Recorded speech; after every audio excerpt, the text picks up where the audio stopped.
Hey, what's going on, guys? All right, so I'm gonna do a very detailed video going over the charts for this week, talk about the indexes, and I'm mainly gonna go through the top indexes, so SPY, Nasdaq, Bitcoin, and then I'm gonna look at some other things like the 10-year yield and DXY, and show you guys why I think a certain way. I'm gonna be very surgical in this video, so let's get right to it. Let's start with Bitcoin. No, actually, let's start with the SPY. I have Bitcoin up, so I'll just do Bitcoin. So I posted this up to everybody in the group. This is the Nasdaq overlaid with Bitcoin.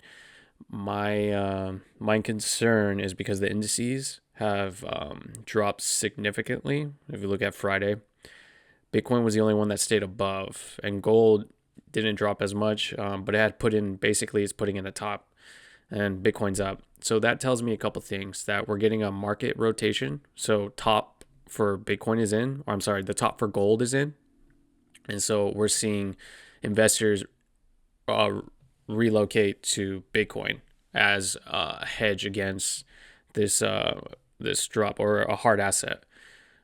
And the other thing is the the thing about, so Bitcoin does lead the way. So Bitcoin had initially dropped right here, and now the market is doing the same, already has done. My my concern is that because we look at the weekly, so we look at the daily, we had this drop before getting above this median line. I believe it's the 20 SMA. We tested resistance and pulled back. Now this is a warning, because this is when the indices drop. So if we have a Black Monday, the indices are going to drop massively, and Bitcoin will do the same. What's happening right here is the Bollinger Bands are getting really tight, so it's going to get a swing into either direction.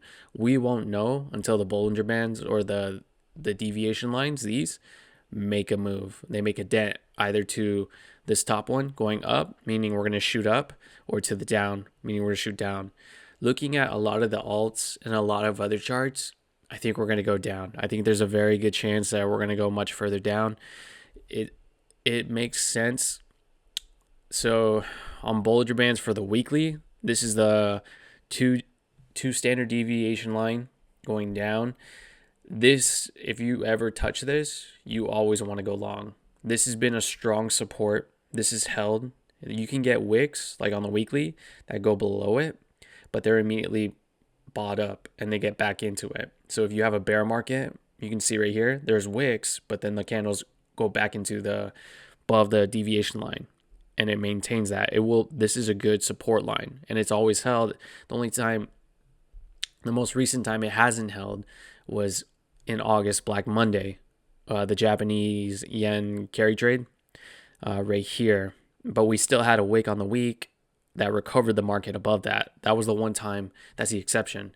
So there are exceptions to the rules. So we can get that now as well, because the same thing played out. We had the 40 SMA and we had the deviation line right here. As you can see, we still broke down, but we recovered. Here's the thing. So I'll be honest, I have about 30K worth of call options I'm holding on, and I'm pretty sure I'm about to lose it all.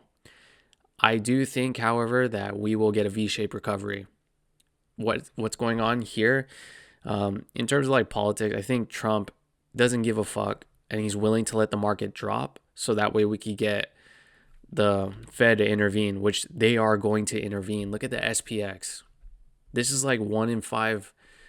Though there's 1 in 5 times this has happened to the SPY in the market history. You have a 2-day decline. Another time was the 1980s, which everybody's talking about, how Monday will get a Black Monday. If the SPY drops further, yes, we will get a Black Monday.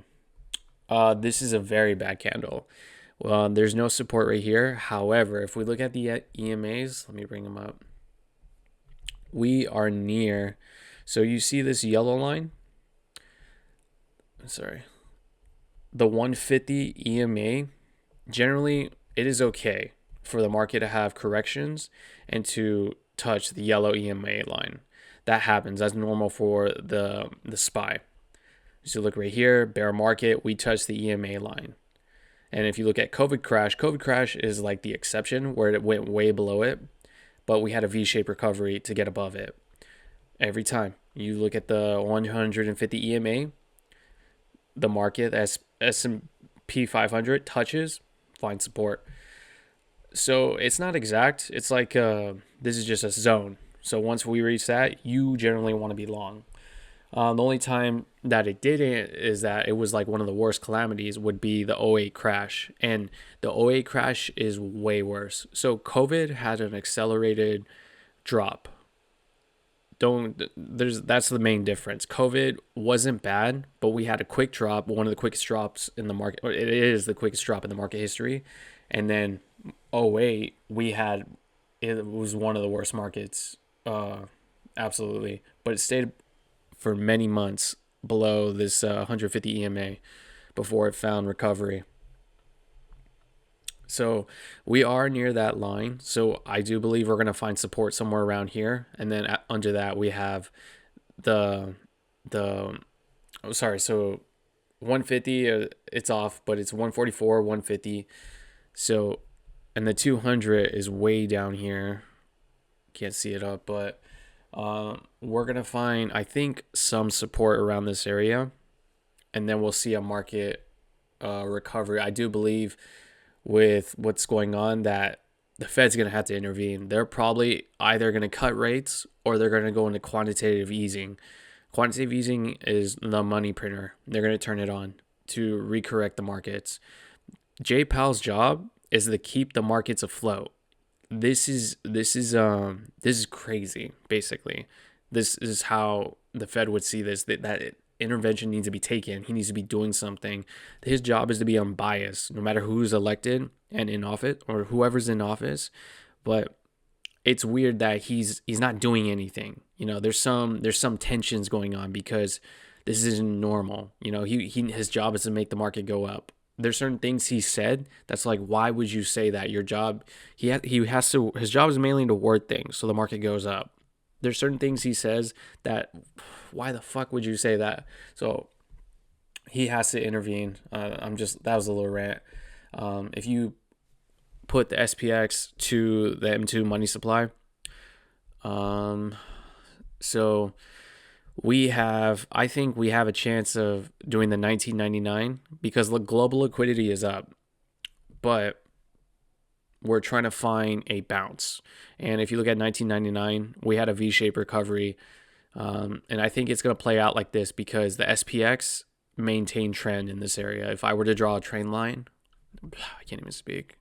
If I were to draw a trend line, it would go above this, maintain the support, wicked, but it still got above it. I'm thinking we're going to have the same thing play out for this market because it's not adding up. We're not in a recession. I do believe once they do, the Fed does intervene. That's the steps necessary to make '06 be a recession. '06 will be the start of the bear market. Well, it might be, for the SPX, it's technically this year, but '06 will be the market for all markets. Midterms are always a bear market, and it lines up with the liquidity cycle. So liquidity is still pouring in, and it basically won't top till around October, November, December. We'll get a better idea as we get closer to it. This is like macroeconomics, what's happening right now. This is like a news-based scenario, a catalyst that is just setting up the markets to drop. The signs were there, I will admit, but I didn't believe it. I really didn't believe it. They were popping up, but they were so like small that I was like, you know what? I don't see it. I think we'll bounce. I think we'll be okay. Well, it broke, and I have to pay the price. I'm sorry, you guys had to pay the price if you did calls with me. Basically, those calls are gonna expire worthless unless you wanna roll them over. But I wouldn't. I would just take the L. What else? I have the M2 money supply right there. So Bitcoin, I do expect to come down. Here's the thing. This is where me and my Discord are broken up on. So if Bitcoin holds 80K, the bullish trend is still intact for Bitcoin, and it will be retesting all-time highs this summer.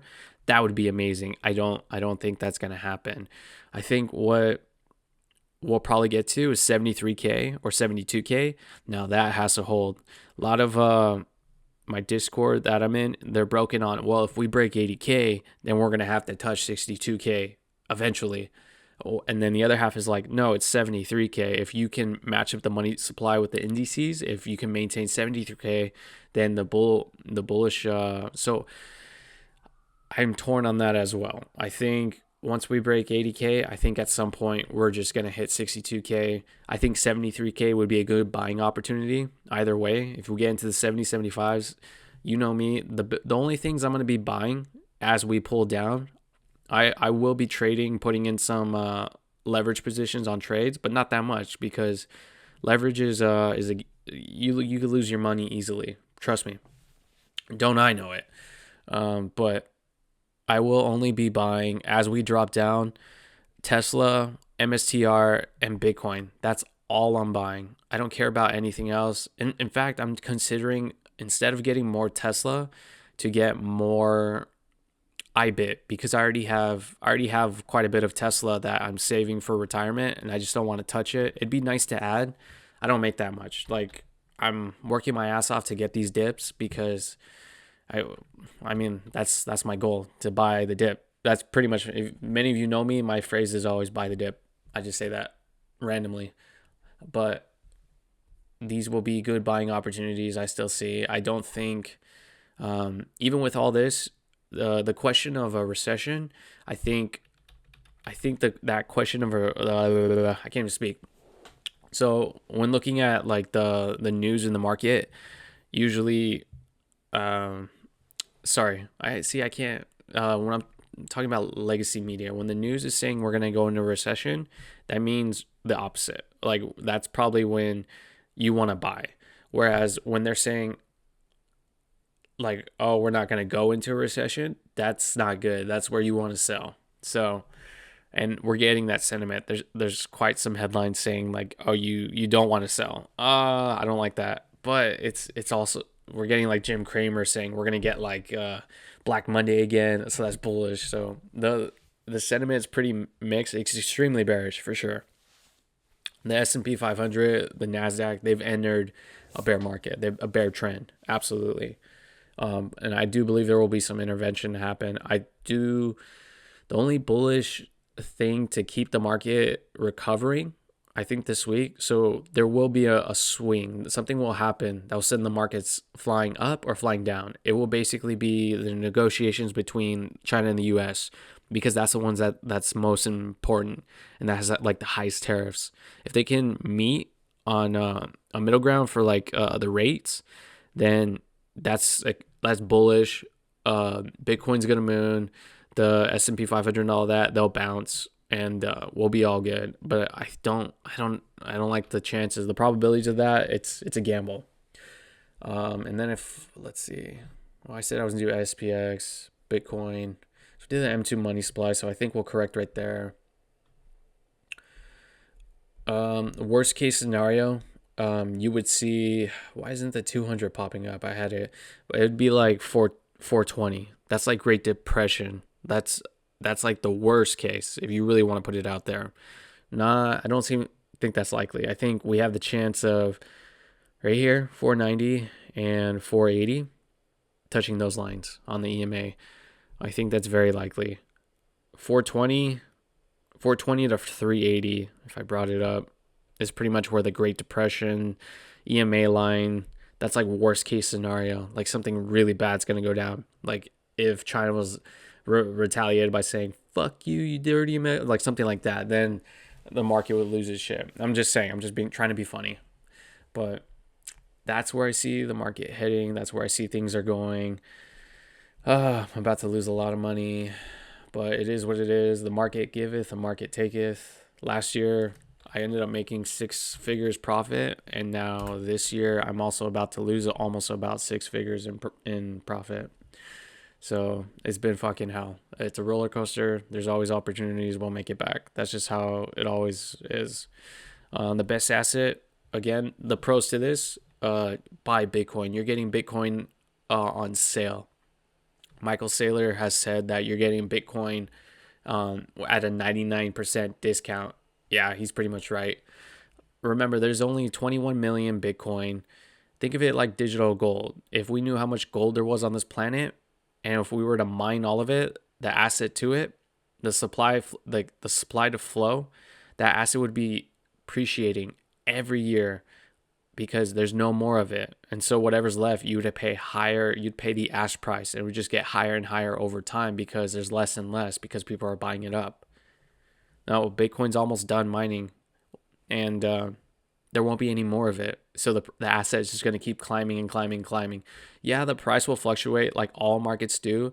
Even our fiat, the dollar pegged to $1, it still has a market index. It still trades. It still has volatility. It's just you don't see it. And the only way you do see it is in the value of things, like the thing, our purchasing power, what we buy, our homes, our food. It just gets higher and higher because of inflation. So Bitcoin, if you had to choose, is your best asset. I think the best stocks, I think will give you the best 5 year in terms of return on investment. When I look at their earnings, Hood, I was blown away. I think Hood is a good one. Tesla, I think Tesla, my price target is 1700 by 2030. I think Tesla can get there with the cybercabs, the robo taxis, their Model Q, which would be the setting the standard for like cheap EVs, but like I'm sure it won't be cheap. Tesla's pretty good with their vehicles in terms of lowering operation costs and getting a safe vehicle so that they produce a good product. So I think 20K EVs will set the standard for like for low and like affordable and great vehicles. Optimus robots, Nvidia, AI is going to just get better and better over the years. Nvidia is just going to keep growing. Their earnings weren't that like crazy. I think they hit the peak definitely for 2024. I think they still have some more upside, but Nvidia will grow exponentially, absolutely, with the robots too that they're working on. Palantir is another one.